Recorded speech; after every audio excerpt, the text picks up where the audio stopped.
Hi, this video is how to change the stiffness of the trigger on this Sig ProForce M17. It is, in my opinion, way too stiff from the factory, and that is because of this very stiff spring in there. So I'll just show you how to change it. You can do it to, well, anything you got.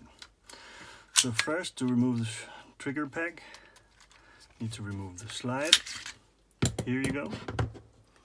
Easy. And then you take out this lever and you can take this out. Pretty much like the original. So how does it work? Well, it's fairly easy. You got the hammer in here. Let me get the universal showing device. You got the hammer, you got the sear, you got the safety, you got the, well, let's call it a trigger bar. The trigger bar engages the sear here underneath the safety, and when you put the safety up, it presses the trigger bar down so it doesn't connect to the sear, and thus leaves the trigger inert. So that's the word. So now we just need to get ourselves a small pliers. Need to remove the trigger here in the back. Comes fairly easy. There you go. So then you pull the trigger bar down.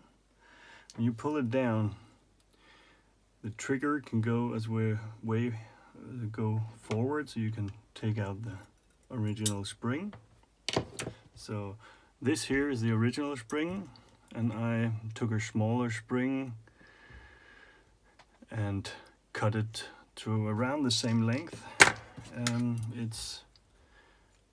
The original spring is 15 millimeter, and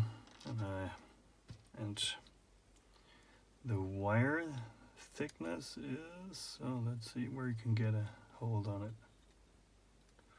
Well, it's not easy. There you go. Is around 0.6 of a millimeter.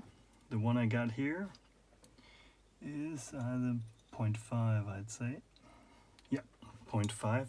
So what determines the firmness of a spring is, to one, the thickness of the wire, and a bit, to a certain degree, but usually not, also the cross length, whatever. Here's 0.4. The one I got, I think 0.35.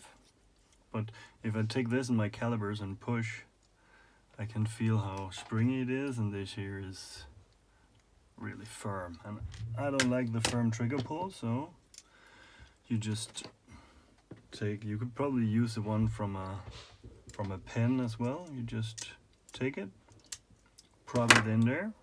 Now, needs to be on the trigger. If you leave it outside, it won't engage.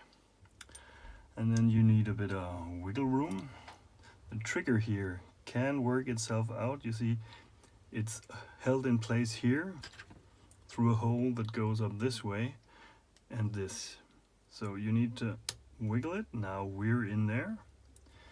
And then we should be able to put the trigger bar back in there. Now, I engaged the safety so I don't inadvertently release the hammer. And now I just need to replace this little spring. It works that way that the open one goes into the hole and the complete one goes around. So just put it in there and there, and we're in business. This makes sure the trigger bar goes back. This here makes sure how firm the trigger is. And that's it. Now you gotta a lighter and easier trigger pull. Put it back in here.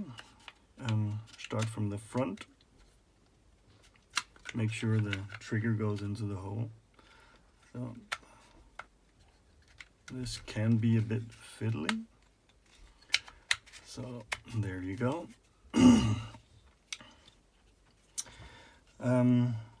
It's pretty easy to get back in there. My slide rides a bit rough. I would say if you polish these surfaces underneath the side here, the top on this side, on the trigger pack, you could get a smoother riding slide if it's necessary. I really don't know yet. So put this friend here back in there. There you go. Put the slide to the back, log it in there. Turn and got to smooth. If you take off the smooth, release. It's one of my